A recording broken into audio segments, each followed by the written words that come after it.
Oh, damage! Whoa! Hey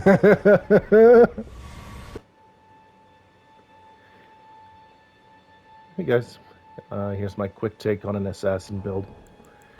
Stat line: 40 vigor, 30 mind. We need a lot of mana.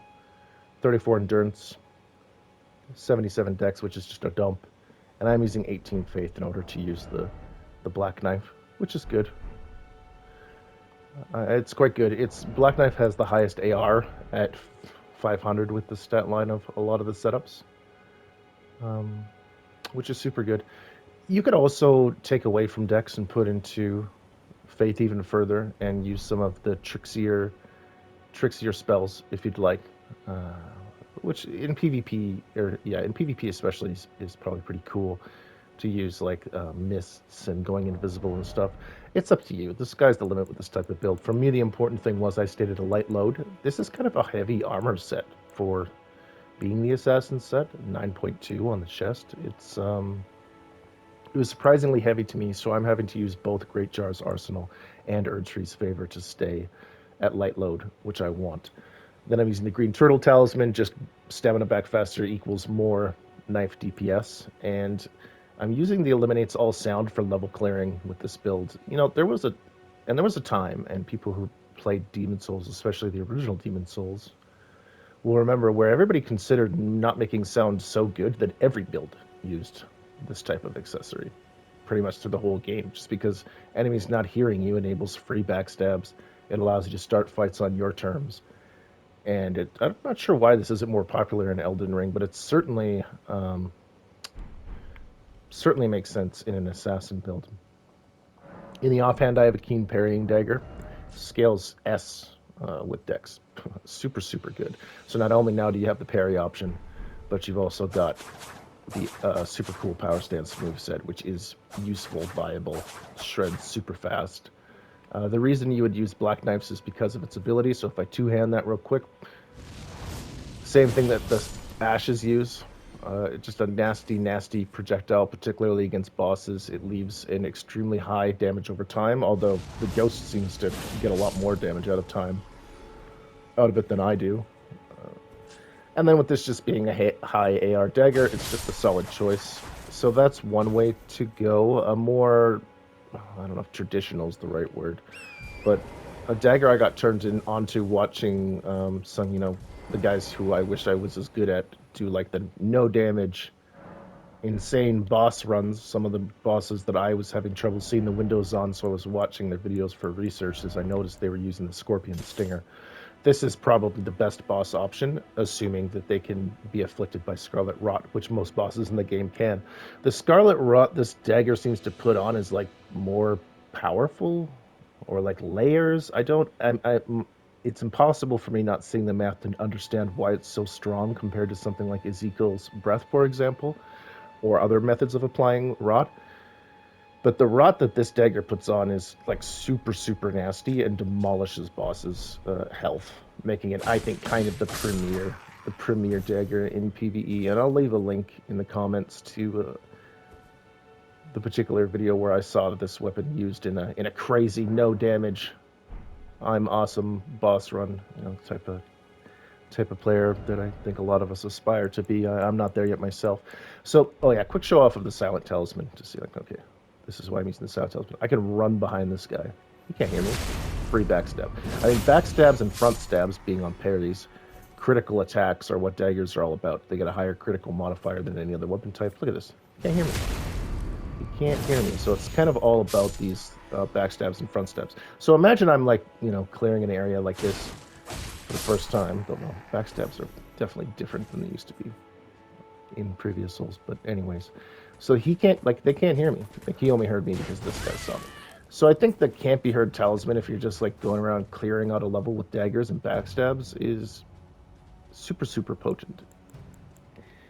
And like as I said before, I in Demon Souls, people consider that so strong that everybody used the can't be heard ring anyways. So, but then obviously against bosses, it doesn't do you much good. They're going to hear you no matter what. And then you just change that out to the blue dancer talisman, which is Briz's attack power when your equipment is low and we're low. So that's obviously super good. When it comes to PvP, which I think this is an exceptionally strong build for PvP as well. I was really getting some work done with it, I'll tell you, in PvP. We switched to, and I don't want to butcher the name, but this keen dagger, which I don't know how to pronounce, because it gets a 1.4 or 140 crit modifier, which is the highest in the game. So when you use this dagger, and then I would change out the stamina charm to the dagger charm, of course, which boosts criticals even further. So between the 1.4 base critical that this thing gets, in addition to the critical knife talisman, you can kill people on a single parry. Unless they have like 70 plus vigor, you will likely kill them on a single parry or put them in a situation. And I want you to, what's going to happen is if you crit them and it takes off 99 or 95% of their health, they're always going to try to roll back and heal, and that's when you catch them. Assuming they're doing like, unless you're doing like an honor duel where they can't heal, in which case they may try to swing at you right away. But in my experience, PvPing with this quite a bit over the last little while, they always try to roll, and they're very easy to roll catch because daggers are one of the best weapons at roll catching. So there's one other talisman change though. So I would not necessarily use the blue dancer charm in PvP. You definitely could, but I like using the wish me brain no worky so well first thing in the morning. Let's take a look. What's that? This talisman. The Carrion Filigreed. No wonder my brain doesn't remember it off the top of my head. So this lowers FP consumed by skills. So your goal in PvP, which enables you to spam Bloodhound Step.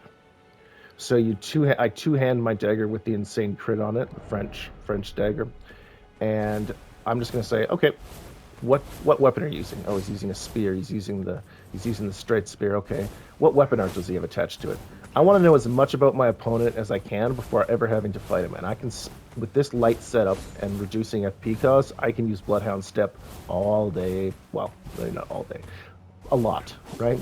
To kind of get the gist of, okay, like he's trying to spam this weapon art, like maybe he has like the blood katana, as I'm sure many of your PvP opponents will these days, and he's trying to spam the weapon art, no problem. Like in that case, maybe I just try to go behind him, right? Freak him out, because daggers are fast, right? If you're fighting a guy with daggers, you're aware that these things can really dish out punishments in a hurry and cancel most animations. So it puts them on their toes, makes them concerned, right? So if they're using a spammy weapon art like the Rivers of Blood Katana, your goal would be to just Bloodhound Step behind them. But the important thing is you abuse Bloodhound Step to suss out what they're trying to do with their build. And the whole goal of that is to either utilize things like the Dagger Sprint attacks, which are extremely fast and punishy.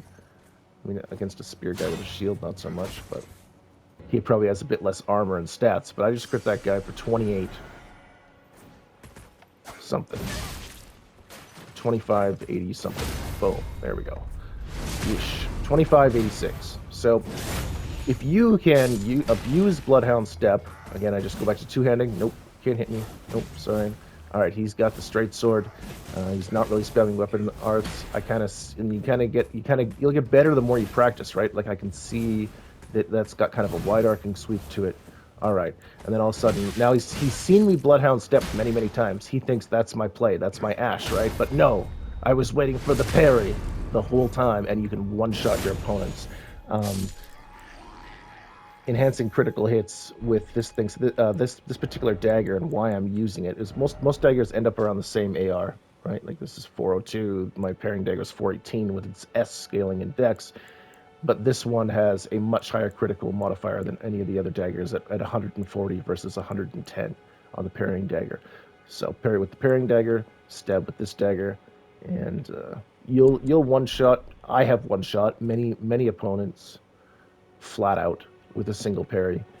And then the rest of the time, you're just abusing Bloodhound's Dip to get a read on the situation, a read on your enemy on what he's using, and also just avoid the nonsense Moonlight spam, Rivers of Blood spam. It's a very skillful and cool way to play PvP and PvE, really. Although again, for PvE, I'd be using a bit of a different talisman setup. But that's the long and the short of the build. I will leave a link in the description to that really awesome guy who showed me that the Scorpion Stinger's Scarlet Rot build up on bosses is just insane. It's like one of these no damage builds. But yeah, that's the whole setup that I think is optimal. I tested most of the other daggers. Few of them are interesting, other than the obvious Reduvia. But this isn't a vitality build. And again, you could use Black Knife. It's like the highest damage dagger, and its move is cool. Like it's this. I don't like that in PvP. It's slow and easily dodgeable, but in PvE, it will wreck bosses. If you can play an almost castery type style where you're relying mostly on your getting space by being so light and just utilizing that ability, which is really good. So, anyways, let me know what you guys think. Let me know what your take is. Is there a cool dagger I missed? I'd love to know. I felt like it was time we did a light build. We've done so many heavy builds. You know how much I love great shields and everything else in this game, but you can definitely make a assassin type build work to great effect in this game, both in PvE and PvP. And that's my take on it. Thanks.